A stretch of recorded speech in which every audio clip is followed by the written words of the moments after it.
खड़े होकर कहने लगे, उनकी पुष्पवृष्टि की। तब उसके बाद में रोज गांव की सखियां अपने मालिक से मिलने के लिए प्रतिदिन आने लगे। तब वो बड़े हो जाने लगे, तब 3 साल के हो गए। तब तोतले से आवाज में उन्होंने माँ माँ कहते थे। तो एक माँ और पिता एक आध्यात्मिक यात्रा में होते हैं, तो वो रोज पूजा पाठ करने लगते हैं, अपने बच्चे को वैसे ही संस्कार देते हैं। तो अपनी माँ ने जब अपने बाल मुकुंद जी को भोग लगाया करते थे, तब अपने बच्चे, तो इतने छोटी सी बच्चे जो 3 साल के बच्चे को माँ के लिए नहीं छोड़ सकते थे, तो उन्होंने अपने बाल मुकुंद के सामने ही ले जाते थे सेवा के समय में भी। तब बाल मुकुंद जी की सेवा की भोग लगाई हुई भी थाली को देवचंद्र जी महाराज छोटी सी उम्र में देखते थे, तब वो भोग जैसा लगाती थी वैसा ही रह जाता था। तब अपनी माता जी से देवचंद्र जी महाराज ने दूसरी सी आवाज में कहा, माँ, हमारे बाल मुकुंद जी को आपने तो भोग लगाई, पर बाल मुकुंद जी ने भोग नहीं ग्रहण किए, वो सही है खाली है। तब बाल मुकुंद जी को भोग धराने के लिए अपने बच्चे को माँ ने कही। तो जब देवचंद्र जी महाराज ने बाल मुकुंद जी के लिए भोग धराया गया उसी थाली पे, तब वो थाली की भोग बाल मुकुंद जी साक्षात आकर ग्रहण करने लगे। तब देवचंद्र जी महाराज 3 साल के थे। तब अब उस समय माता आश्चर्य होकर के देखने लगी, अरे मेरा बच्चा तो कोई साधारण बच्चा नहीं है, मैंने बाल मुकुंद जी से ही मांगे थे हमें, तो बाल मुकुंद जी ने हमारे बच्चे तो वैसे दिए कि ये मेरे बच्चे तो साधारण से नहीं है। तब अपने पति जी से ही कही उन्होंने, अरे आज मेरे भोग धराई थी, तब बाल मुकुंद जी ने नहीं ग्रहण किए। तब हमारे पुत्र ने जब धरा लिए, तब साक्षात बाल मुकुंद जी आकर के तो भोजन जो प्रसाद मैंने धराई थी तो वो पूरी ग्रहण की। तब अपने जो पुत्र के ऐसे देखते हुए दोनों माता पिता ने मशविरा सलाह करने लगे, ऐसी बात किसी को बताना नहीं, अगर घर से बाहर किसी को बता लेंगे तो हमारे घर में भीड़ लगने लगेगी, तो हमारी बात हमारी परमात्मा और हमें ही पता हो जाए, और बाहर लोगों को ना बताइए। तो ऐसी बात गुपचुप रहने लगी। तब 5 वर्ष के हो गए थे। 5 वर्ष के भय तब चित्त भयो बिचारा, मैं कोई का यह जगत है, कहाँ पार मैं कौन हूँ, कहाँ से आया हूँ। जब 5 साल के हो गए थे देवचंद्र जी महाराज, तब जैसे सेवा माताएं कराती थी तो रोज वैसे ही सेवा करते थे। तो उनकी तो आदत ही पड़ी कि छोटे से बच्चे को जैसे संस्कार दिया जाते हैं माँ बाप ने, वैसे ही संस्कार में वो बच्चे बड़े हो जाते हैं। तो अब देवचंद्र जी महाराज को वैसे संस्कार की आदत पड़ गई कि सुबह नहाना, सुबह परमात्मा की सेवा करना, उनके भोग धराए बिना कुछ ग्रहण करना ही नहीं। तो ये सारे आदत पड़ने लगी। तब उनके मन में विचार लगने लगा, परमात्मा कहाँ रहते हैं, संसार, मैं कौन हूँ, मैं कहाँ से आया हूँ, मेरा अवतार परमात्मा कौन है, ये सारे अब जिज्ञासा होने लगी उनके मन में। तब इस समय एक दिन बच्चे 5 साल के बच्चे कितने बड़े होते हैं, छोटे ही तो होते हैं ना। तब वो 5 साल के बच्चे अपने सखा और सहेली से खेलने गए। तब उस समय जो तालाब था उसके आसपास में प्रेत आ जाते थे, मसान ऐसे उड़ जाते थे। तब वहां खेलने लगे। शाम के समय में तब देवचंद्र जी महाराज के जो जितने भी शिष्य वो सामने खेलने वाले बच्चे थे, साथ में जितने भी थे, वो खेलने वाले सखा ने कहा, अरे देवचंद्र अब शाम हो गया, चले घर, यहाँ रहना ठीक नहीं होगा, यहाँ तो जो कुछ भी हो सकता है। तब देवचंद्र जी को कुछ भी डर नहीं लगा था, क्योंकि उनके अंदर तो साक्षात परमात्मा की कृपा थी, तो उनके अंदर ही विराजमान थी राधा स्वरूप, तो उन्हें क्यों डर लगेगा। तो और को तो किसी को पता ही नहीं था कि वो कौन है। तो उस समय बच्चे लोग वहां चिल्लाने लगे, देवचंद्र यहाँ बैठना ठीक नहीं है, चलो अपने घर। तो देवचंद्र जी बिना डरे ही बैठे रहे। तब उनके सामने प्रेत बनकर के पूरा खड़े खड़े होकर घोड़ा सवारी ऐसे आ गया प्रेत, फिर भी देवचंद्र जी को कुछ भी भय नहीं हुआ।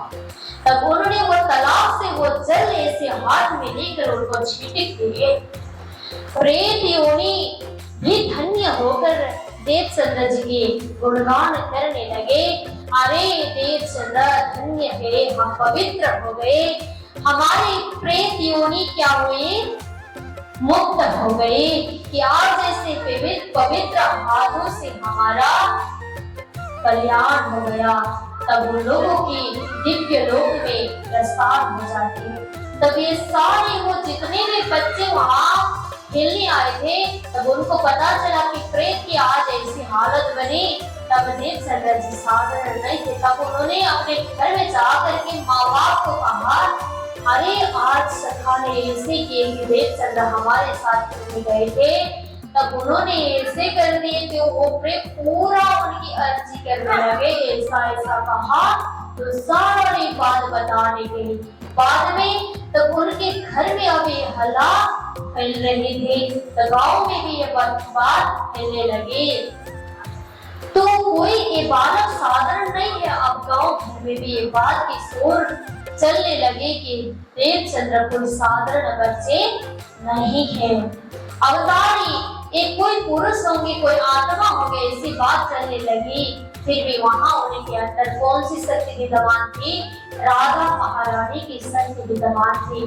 तब ये बात जब गांव में फैलने लगी, लेकिन भी वो लीला करते करते रहे, पूरा गांव में शोर होने लगा कि जब वो पुत्र बाल मुकुंद जी से मंगा गया था कि मधुमेता और कुंवरबाई को भी ये बात पता चली, फिर भी उन्होंने गांव में ये बात फैलने नहीं दिया। बोली कृष्ण कन्हैया लाल की। ऐसी विभिन्न लीलाएं होते हुए जब देवचंद्र जी महाराज 11 साल की उम्र हो गया था, उसके बाद में छिपते हुए साधारण बच्चे तो नहीं थे। तब उनके मन में जब भया वर्षा प्यार का तब मन उपजे बेचारा, मैं कौन कहाँ से आया, कहाँ है मेरा अहंकार। तब 11 वर्ष की उम्र में भी उनको लगा कि मैं कौन हूँ, मैं कहाँ से आया, मेरा परमात्मा कौन है, मेरे मालिक कौन है, ये संसार किससे बनाया गया है। ये सारी चीज अब 11 साल के बच्चे में भी प्रकट हुए। जब 5 साल के थे यही प्रश्न सवाल उठता था, तो फिर 11 साल के हुए फिर भी यही सवाल उठ रहा है।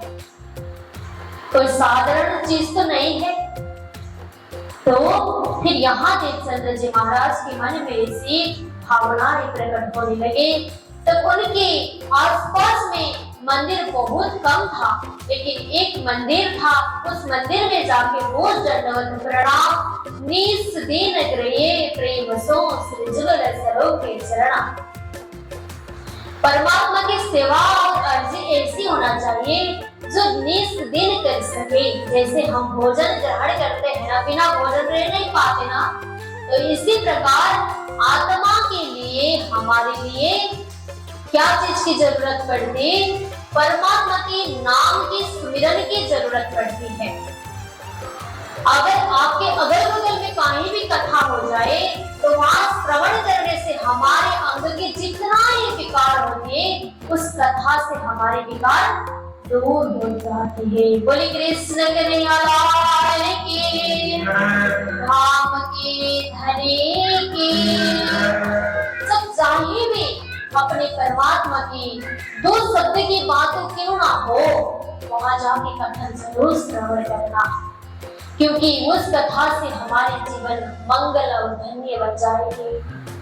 तो रोज प्रतिदिन यहाँ देवचंद्र जी महाराज अपने घर के बगल के मंदिर में जाते थे, रोज प्रणाम दंडवत प्रणाम भी करते थे, परमात्मा की याद भी करते थे। तब एक बार पुजारी जी से कहा, पुजारी जी महाराज परमात्मा कहाँ मिलते हैं, परमात्मा कहाँ रहते हैं, परमात्मा को किस प्रकार से हम मिल पाते हैं? अब आप ही कह दीजिए, ये तो कोई और कह नहीं सकते। तो आप ही रोज परमात्मा की सेवा कर रहे हो, तो आप ही को पता होना चाहिए कि परमात्मा से कैसे मिल पाते हैं हम। ये तो उत्तर दे दीजिए। तब उनको कोई भी उत्तर के सवाल तो नहीं था, फिर भी उन्होंने कहा परमात्मा जरूर मिलेंगे, लेकिन कैसे मिलेंगे? तो आप उनकी याद करते रहना, उनके नाम जप करते रहना, फिर उनको 25 साल लगेगा परमात्मा को मिले, तब आपको परमात्मा खुद मिल जाएंगे। तब देवचंद्र जी महाराज ने सवाल किए, अरे पुजारी जी महाराज, तो आप तो कब से पूजा कर रहे होंगे, तो रोज आपसे परमात्मा मिल जाएंगे? तो ऐसे सवाल करने के बाद में पुजारी जी महाराज ने कहा, हम तो पुजारी खानदानी पुजारी जी है, तो परमात्मा हमें तो नहीं मिल रहे हैं, हम तो खानदानी पुजारी से और ज्यादा मिलना नहीं चाहिए था, और ज्यादा मिलना चाहिए था। फिर आप तो खानदानी पुजारी हो, तो आपके पहले के दादाजी लोगों ने भी तो दर्शन किए होंगे, तो आप बता दीजिए कि आपको क्यों ना मिले होंगे?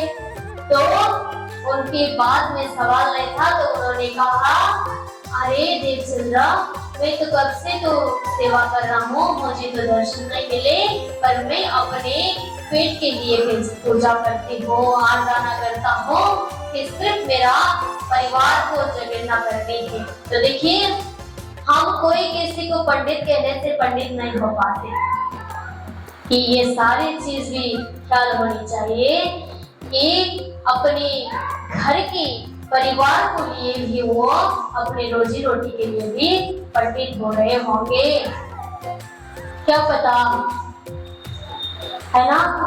तो इसी प्रकार देवचंद्र जी महाराज के सवाल उन्होंने दिया। तब वहां से देवचंद्र जी महाराज को पूरी तरह संतुष्टि नहीं हो पाया, क्योंकि उनके सवाल जैसा था वो उत्तर नहीं मिला। तो उन्होंने प्रतिदिन परमात्मा के दंडवत प्रणाम कैसे करते थे? वो निष्ठा, प्रेम, श्रद्धा से करते थे, जिनके अंदर विकारी नहीं था। बस सिर्फ परमात्मा की भक्ति कैसे करे, परमात्मा कहाँ रहते, बस इतने ही सोच में रहा, और कुछ संसार की माया, मोह, काम, ये सारी चीज को छोड़ दिए थे। फिर भी वो छोटे तो थे, ऐसे देखते देखते उनके माता पिता को लगने लगा, अरे क्यों ना हमारे बच्चा बैरागी ना बन जाए।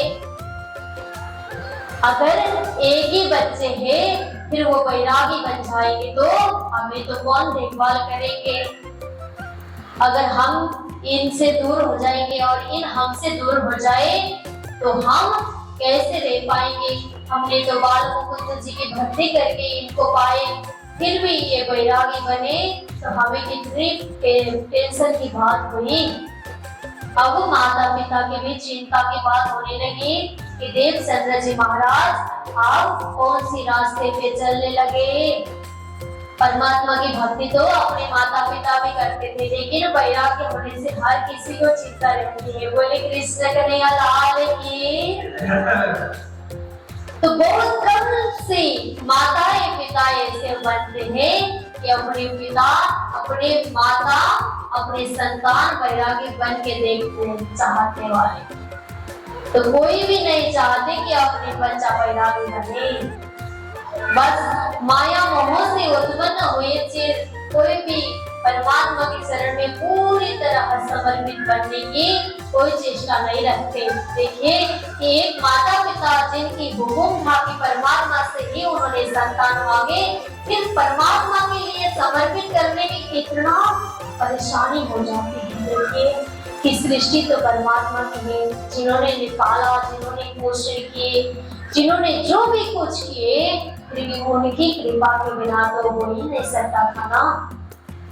फिर भी दुख की बात तो यही बनी कि ना क्यों हमारे बच्चे वैरागी ना बने, ये इससे रोकना चाहिए। तो माता पिता के मन में भी ऐसी भावनाएं जागृत होने लगी थी। दई प्रदक्षिणा दी घड़ी करो दंडवत प्रणामा, तीर्थ परिक्रमा कर्म समझ के या सुख पंचम विसुद्धि लौटे। हमें ऐसे सुख प्राप्त होने से कि निस दिन प्रणाम करते हैं, दंडवत करते हैं, तब परिक्रमा लगाते हैं राज्य महाराज की, तब क्या मिलती है? हमें सुख प्राप्ति मिलती है। तो उनके आनंद के लिए देवचंद्र जी महाराज इतनी कर्म करते थे, बस हमें परमात्मा की सुख मिले, हमें परमात्मा मिल जाए, और कुछ नहीं था उन्हें। हाँ तो केवल परमात्मा की चिंतन था, परमात्मा की सुमिरन करते थे, परमात्मा की दंडवत करते थे, प्रणाम करते थे, परमात्मा के ही परिक्रमा करते थे, और उन्हें घर में क्या बोलेंगे माता पिता, ये सारी चीज की कोई भी परवाह ही नहीं था। तो इसी प्रकार देवचंद्र जी महाराज फिर दंडवत करते, मेहनत करे अति झोरा, छाती सिर आंख कान वचन हाथ पांव पूरी समर्पित कर देते थे। दंडवत प्रणाम कैसे किया जाता है? सारे शरीर को समर्पित किया जाता है ना। तो इसी प्रकार दंडवत प्रणाम करते थे। तो 20 दिन ऐसी भावना से करते थे परमात्मा को। सुख आकार करके फिर आवे न मन में लाज। सोचते थे कि ये सब कुछ करने भी कुछ लाज नहीं होती थी उन्हें। संसार क्या कहेगा, मर्यादा में रहना, कोई क्या बोले, उसमें कोई भी परवाह नहीं रहती थी। माता पिता क्या बोलेंगे, संसार के लोग क्या बोलेंगे। परमात्मा की भक्ति करने में कुछ लाज होती है? नहीं होना चाहिए। मेरे पड़ोसी आज मंदिर जा रहे हैं तो उनको देख के मंदिर नहीं जाना चाहिए। मंदिर तो ऐसे ढंग से जाना चाहिए कि अपने दिल से और भाव से, श्रद्धा से खुल के जाना चाहिए कि हमें जाना है तो जाना है। कोई किसी की शर्म, कोई किसी की लाज नहीं होनी चाहिए। मैं कथा कर रही हूँ तो इस कथा करने में मुझे मेरे परिवार लोग अगर शर्म मानेंगे तो मैं उनकी ही बात मानती रहूं क्या? नहीं, मेरे इसी में लगाव है, मेरे इसी में जुड़ाव है, तो कोई मुझे रोकेगा नहीं, रोक पाएगा। अगर आप लोग यहाँ कथा श्रवण करने आए, क्यों ना आपके बेबी आपके घर से रोके, आपके मन में है तो है, आ जाइए, कोई परेशानी नहीं, कोई किसी ने रोके। अच्छे कर्म करने के लिए कोई रोकते, फिर भी ना रोक जोड़िए, उसकी बंधन में ना बांधिए। कर्म करना जो कुछ अच्छे के लिए है, बिना डरे करना। अगर भय अंदर होगी तो श्रद्धा भी नहीं रह जाता है ना। अगर फूल अच्छी से हो, देखने में सुंदर सी हो, तो उनको परमात्मा के चरण में रखने से वो सुंदर सी दिखाई देता है ना। तब वो फूल की तरह ना चमके हुए हो तो वो बिगड़े हुए फूल को लाके चढ़ा दीजिए तो कैसा दिखेगा? सुंदर सी नहीं दिख पाएगा। तो अपनी जीवन ऐसे भरभराव से उम्र में अपने परमात्मा की चढ़ावा की हो कि अच्छे से कर्म कियो, ये जीवन भर उनके कर्म में अपने जीवन को समर्पित किया जाए। तो देवचंद्र जी महाराज जब से छोटे थे तब सुंदर से फूल की उम्र में ही उन्होंने अपने जीवन को परमात्मा के अंदर समर्पित किया गया है। उस देश में साधु संत आवत नहीं कोई, जल कसरी देख के इत कहूं न आवन हुआ। उमरकोट गांव में पानी की इतनी कष्ट थी कि बहुत मुश्किल से पानी मिलता था। तब वहाँ साधु संत नहीं जाने मानते थे। तो पुजारी लोग मंदिर में रहते थे, तो वही खानदानी पुजारी लोग रहते थे। तो वो खानदानी पुजारी किसके थे? अपने परिवार को देखभाल करने के लिए पूजा करते थे। तो उसी प्रकार खानदानी पुजारी की तरह और कोई आने मन नहीं करते थे, क्योंकि वहाँ बहुत कसनी थी, दुख था। तो सबको सुखी चाहिए। देखो कि सुख सबको चाहिए। कि साधु संत उस मारवाड़ देश में उमरकोट गांव में जाने कोई मानते ही नहीं थे। तो वहाँ साधु संत बहुत कम आते थे। तब उनको मिलने के लिए बहुत मुश्किल भी पड़ जाता था। जब देवचंद्र जी महाराज 11 साल के हो गए थे, पिताजी के साथ में एक बार भूजनगर जाने की मौका मिली थी। तब वहां जाके देवचंद्र जी महाराज ने बहुत सारे मंदिर देखे। तब वहां बहुत साधु संत को भी देख लिए, मंदिर भी देखे और साधु संत को भी देखे। साधु संगत ऐसी की करना चाहिए, जो ज्ञानी हो लोग होते हैं वो साधु संगत की संगत करने चाहते हैं। चोर करने वाले चोरियों जो करते हैं उनकी संगत करने मन करते हैं। अच्छे जिसकी कर्म में लिखा होता है वो काम करते हैं ना। अगर आप ज्ञान की संगत करना चाहते हो तो साधु संतों को ढूंढ लिया जाते हैं। अगर चोरी करने की मन हो तो चोर को ढूंढा जाता है ना। इसी प्रकार यहाँ देवचंद्र जी महाराज साधु संतों की खोज में लगे कि साधु संत कहाँ मिलेंगे हमारे, कि परमात्मा की पहचान करवाने वाले हमें गुरु कहाँ मिलेंगे। इस खोज में ढूंढने के लिए गए थे। लेकिन पिताजी का उद्देश्य क्या था? पिताजी की उद्देश्य था कि मेरे बेटे एक लौटे बेटे एक व्यापारी के हिसाब से मेरे जैसे कुछ काम धंधा किया करे। कि अब तो 11 साल की हुई है तो शादी करने की उम्र भी हो जाएगी, तब वो कुछ काम धंधा में लगे तो हमें भी अच्छा हो जाएगा, परेशानी कम हो जाएगी, हमारे काम धंधा को उनको सौंप देंगे। ऐसी भावना के साथ में जब भोजनगर अपने पिताजी ने ले चले थे, तब उनकी दृष्टि व्यापार में कुछ नहीं लगा था। उनकी दृष्टि केवल लगा था तो मंदिर में और साधु संत के नजर में। अब वहाँ साधु संत बहुत देखे। तब घर तो पिताजी के साथ में लौट आए। फिर उनकी मन घर में आने से मन नहीं भरा, मन तो पल भी नहीं बना। अब कैसे हम यहाँ से निकल जाए, इतने ही था उनके मन में। बात तब की मन में रही, मैं जाऊं कच्छ में, अब मैं यहाँ रहने की मन नहीं है। कहाँ जाए के खोज करो पाऊं परमेश्वर दीन से। अब मैं कच्छ जाके परमात्मा की ढूंढूं तो जरूर वहाँ परमात्मा मुझे मिलेंगे। मैं अब कच्छ जाने की तैयारी जरूर करूँ। तब ऐसी विचार मन में आने लगा। घर में खटपट रहे, मन में रहे वैराग। मन में अब खटपट भी होने लगे और वैराग्य भी होने लगे। उनके मन में संसार की कोई भी लाज नहीं था। माता क्या कहेंगे, लोग क्या कहेगा, मेरे साथ में खेलने वाले सखाए थे उनके क्या कुछ भी मतलब नहीं। अब दुनिया से पैर रहे, उन्हें देखने लगे आग। अब दुनिया को देखने लगे तो परेशान होने लगा उनको। कोई खेलने के लिए बुलाए जाते तो वो मना कर देते थे, तो कोई काम धंधा के लिए बुलाए करे तो उसमें भी मन नहीं जाता था।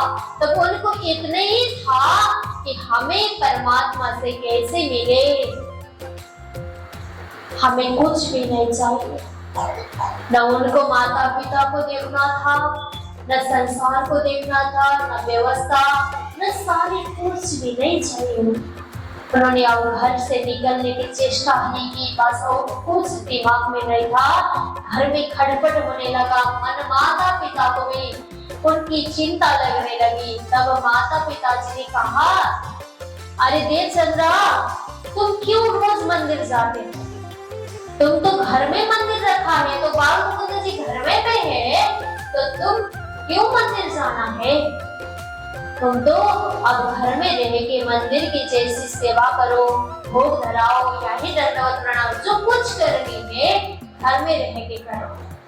तब उन्होंने कहा, मंदिर में जैसी वातावरण होती है, पवित्र, सुंदर, सुंदर शांत जो होती है वो घर में नहीं मिलती। घर में तो जो है वो है, लेकिन हमें घर में ज्यादा मन नहीं लगता तो हमें मंदिर जरूर जाना चाहिए। ऐसा कर दिए बात, तब माता पिता को और दुख लगने लगी। अरे हमारे पिता हमारी बात ही नहीं मानने लगे। अब तो हमने जो कहा होता है उस चीज की अब मना करने लगे। हमारे बेटे अब बड़े हुए, अब और हमें इनको काम धंधा में लगानी होगी। तब माता पिता ने अब उनको क्या करने लगे, बात को सुनने ही नहीं मानने लगे अपने पिता, और दुख पहुंचाने लगे माता पिता को।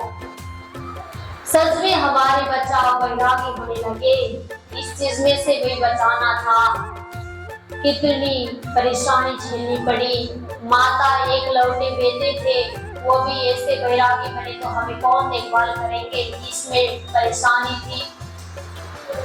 जो भी माताएं अपने बेटे के काम धंधा देखने की मन करती थी, कोई भी और कुछ नहीं, उन्हें परमात्मा बस एक बार परमात्मा की इच्छा करो हो जाएगी, इतना ही था। पर देवचंद्र जी के अंदर तो राधा महारानी सत्य की विराजमान थी, तो उन्होंने संसार में घर परिवार की केवल देखभाल करना नहीं था, उन्हें तो जितने भी 12,000 ब्रह्म सृष्टि आत्माएं परम धाम से आए थे उनको धाम ले जाने की व्यवस्था करनी थी। मैं आई हो इतने कामा ब्रह्म सृष्टि लेने घर से धाम, उस घर में ब्रह्म सृष्टि को ले जानी थी।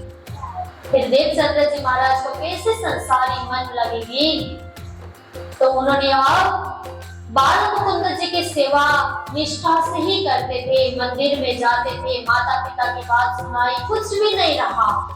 अब देवचंद्र जी महाराज के अब ऐसे घर में छोड़ने के मन आने लगे, अब और ज्यादा मन बढ़ने लगा। अरे मैं अब ऐसी खोज में रहने लगूं कि अब यहाँ से कोई मेरे साथ अच्छा जाने हो तो मैं वहां निकल जाऊंगा, उनके साथ अच्छा निकल जाऊंगा, तब ऐसे मुझे वहां परमात्मा मिलेंगे, साधु संत मिलेंगे, मुझे कोई परेशानी नहीं होगी, तो परमात्मा ही मिलेंगे बस। तो माता पिता ऐसी बात कर देते थे, अगर कच्चा जाते टाइम में रास्ते में कोई चोर डाकुआ भी मिल सकते थे, फिर अकेले भी नहीं जा सकता मैं, तो क्या करूं, ऐसा भी परेशान था, उनके मन में डर था, भय था। तो अब देवचंद्र जी महाराज धीरे धीरे धीरे देवचंद्र जी महाराज 17 वर्ष के हो गए। तब 17 वर्ष के हो गए थे, तब उमरकोट से राजा की विवाह, अब वहां से बारात निकलने वाली की खबर मिलती है देवचंद्र जी महाराज को कि कोई मंत्री के बेटा के शादी होगा, तो आप वहां जाके पूछिए देवचंद्र। तो ये खबर उनके कान में पड़ा। तब देवचंद्र जी महाराज जा करके पूछने लगे मंत्री जी से, अरे मंत्री जी मैं भी आपके साथ कच्छ जाना चाहता हूँ। तो मंत्री जी ने पूछा, तुम्हारे साथ क्या सवारी है? तो देवचंद्र जी महाराज ने कहा, मेरे पास में तो सवारी नहीं है, आप ले जाइए हमें। तो उन्होंने कहा, हमें नहीं ले जा सकते तुम्हें, आप माता पिता जी से पूछ करके ही हमारे साथ चल सकते हो, तो एक आपके साथ में, तुम्हारे साथ में सवारी होना भी चाहिए, तभी आप हमसे चल सकते हो। तो ऐसी कहने से भी देवचंद्र जी के मन में खटपट आने लगे, क्यों ना हम ना जा सके। तो देवचंद्र जी महाराज घर में आकर के शाम को ये सब सारी चीज की तैयारी करने लगे। घर में मन रहने की ठिकान नहीं रही, शांति नहीं था, प्रसन्नता नहीं हुई। अब हमें जैसे भी निकलनी है, जैसे भी बाहर निकलनी है, हमें यहाँ रहना नहीं, अच्छा जाना है तो जाना है, भक्ति करनी है तो भक्ति करनी है, सत्संग करनी तो सत्संग करनी, हमें कोई किसी की बात से परवाह नहीं। अब देवचंद्र जी महाराज के बाद मंत्री जी ने तो टाल दिए कि उन्होंने सवारी की बात की, तो देवचंद्र जी के महाराज के पास तो सवारी भी नहीं था, ज्यादा धन भी नहीं था, वो तो कैसे उनके साथ में ज्यादा होगा, कुछ भी नहीं था। चले उन्होंने आके अपने घर में अपने जो कुछ भी साथ में ले जाने की चीज थी वो साथ में माता पिता जब विश्राम करते समय उन्होंने अकेले में जितने भी अपने साथ में सामान रखते थे, थाली, कटोरी, तवा, दिल संरचने, कटार रखा, तलवार छोटा सा उन्होंने रखा। तब उसके बाद में जितने भी जरूरत की चीज, अपने जरूरत जो चीज होती है वो रखे। तब उसके बाद में उन्होंने सोचे मैं अब थोड़ा सा क्यों ना खर्च भी ना रखूं,